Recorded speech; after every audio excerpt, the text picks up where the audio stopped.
If we in any way want to do better or do history better, we have to be courageous. That's why it's essential that we acknowledge the people upon whose backs this country was founded. The more people understand someone else's perspective, the more likely they are to listen. We're going to make a better future for ourselves. We need to. I hope that in 30 or 40 years that conversations like this will not be necessary. I hope in 30 or 40 years we will look at each other and see each other as Americans. I think that once people really know the history, I think then people will begin to have respect for one another. This is not just Black history. This is America's story.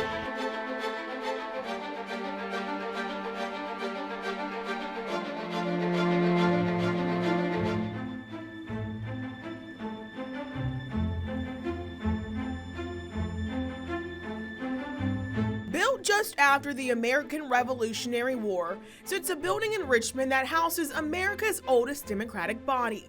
Within its walls, legislators from across the Commonwealth come together to create new laws for its diverse population. But those who've held power here haven't always looked like those they represent.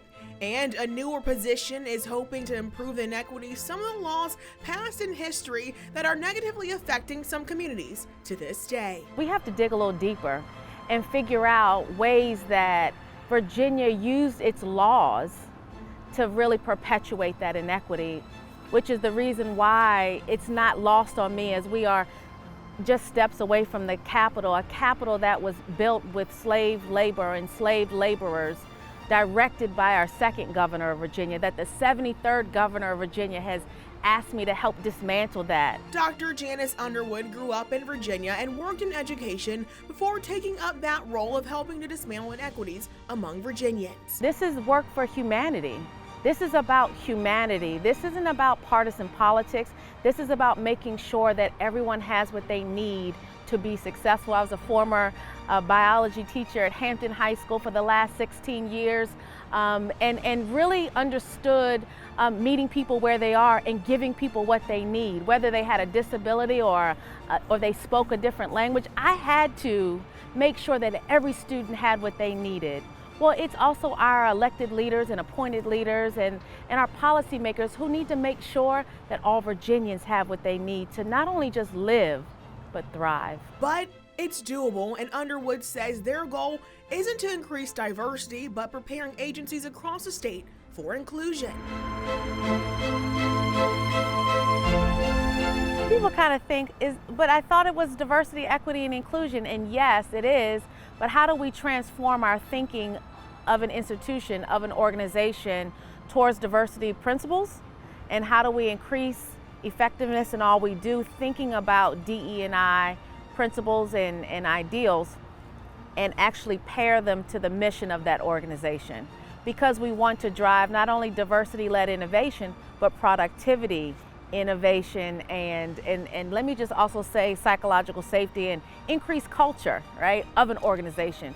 Again, a position that has just recently emerged and yet is so important these days as we have really turned our sights towards racial reconciliation, inclusive excellence, right? Thinking about how to better our organizations for everyone. Underwood says Virginia is the perfect state to start work like this. But I think it's so important to the overall work of state government in a state like Virginia, because historically inequity began right here in Virginia, and Governor Northam felt like, you know, it's time for Virginia to lead the way in reconciliation, in building a more inclusive Virginia where everyone feels welcome to live, learn, work, visit, and thrive. And to be honest with you, it was ahead of, as we know, the racial reckoning of 2020, when we all witnessed the 21st century lynching of George Floyd and all those who came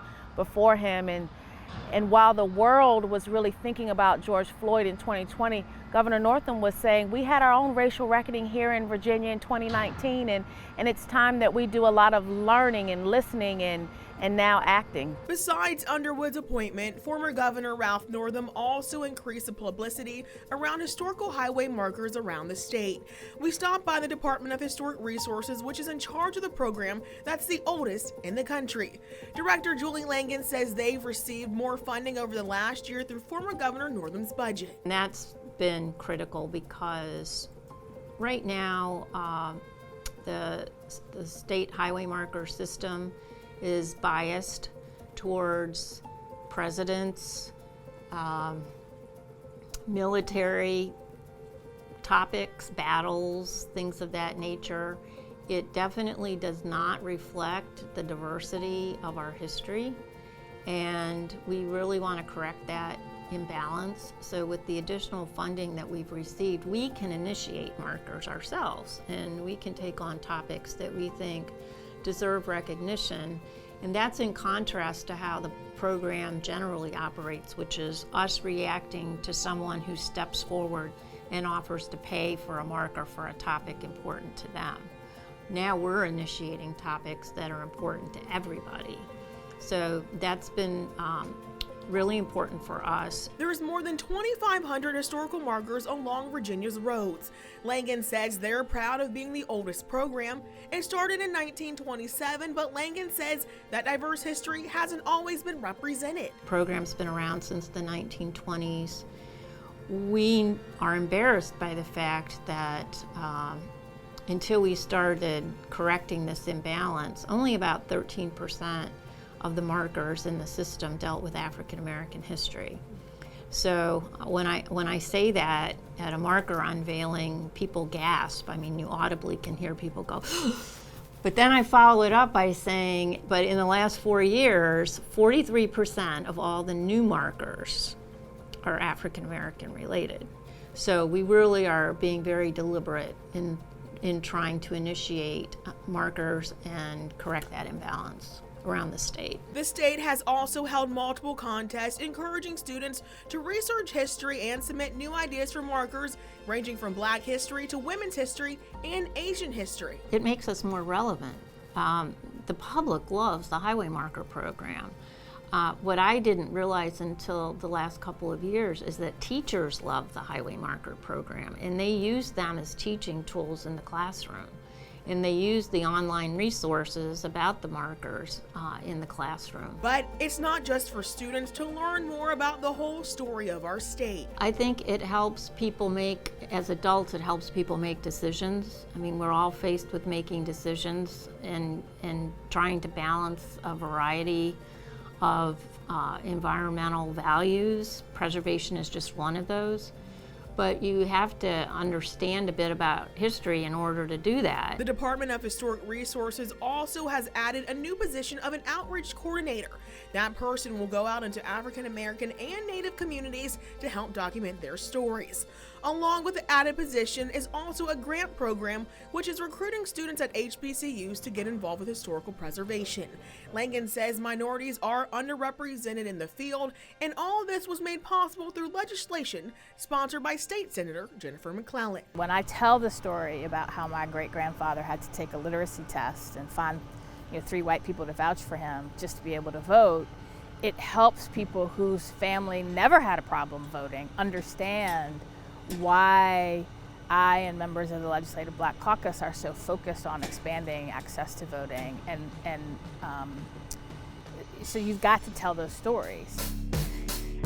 And one of the ways is through historic preservation as well as statues like Freedom and Emancipation, where we met with the senator. And I grew up right across the river from Petersburg, where the war was everywhere. And in some ways we were still fighting it. I mean, all we ever talked about were battles and the crater and the Confederacy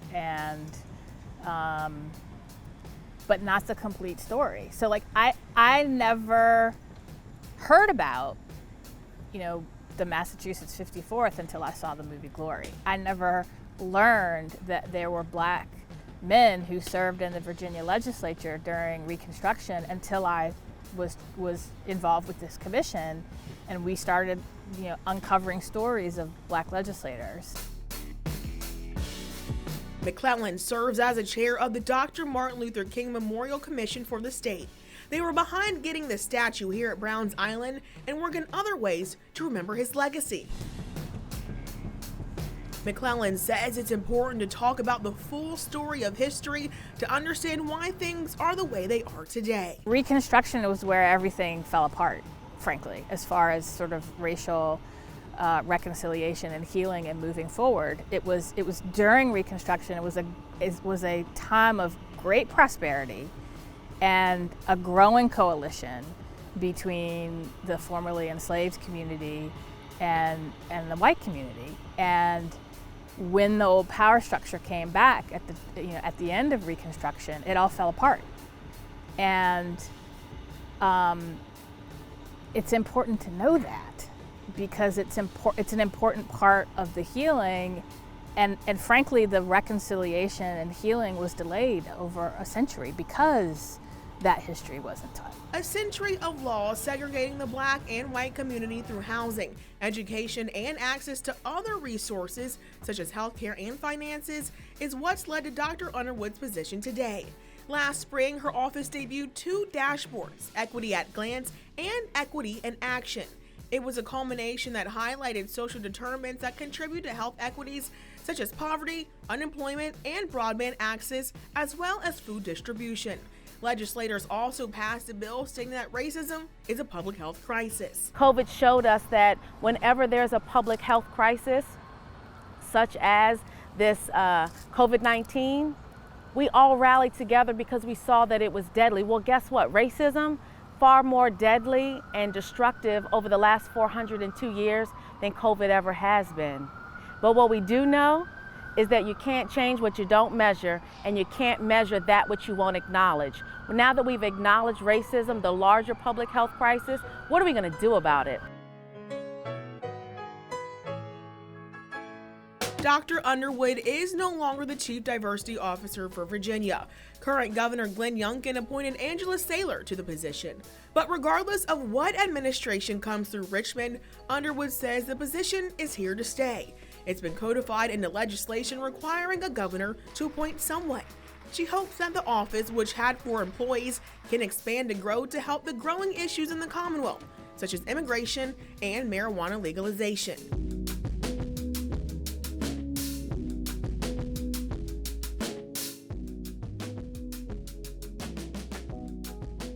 In 20 years, as I think about the work that we laid or the foundation we provided, I hope that first of all, the office is still operating with a level of influence that we've been so honored to have.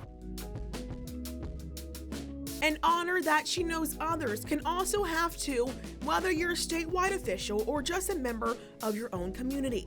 It's up to all of us to do our part, sharing, listening, and understanding to make Virginia more equitable for future Virginians by looking at the past to learn how we can move forward. This office absolutely has the power to deal with racial reconciliation, but it's everyone's job. It's not just the role of a chief diversity officer, and I hope that one day this position is elevated to a full secretary. I hope that it works directly with all the other secretaries in the sense that we can make sure that this work belongs to all of us and not just siloed into one office. Racial reconciliation and building true inclusive excellence where everyone feels welcome to not only be at the table, but speak at the table and provide suggestions at that table and do the work at that table. That's the goal, and that's all of our work.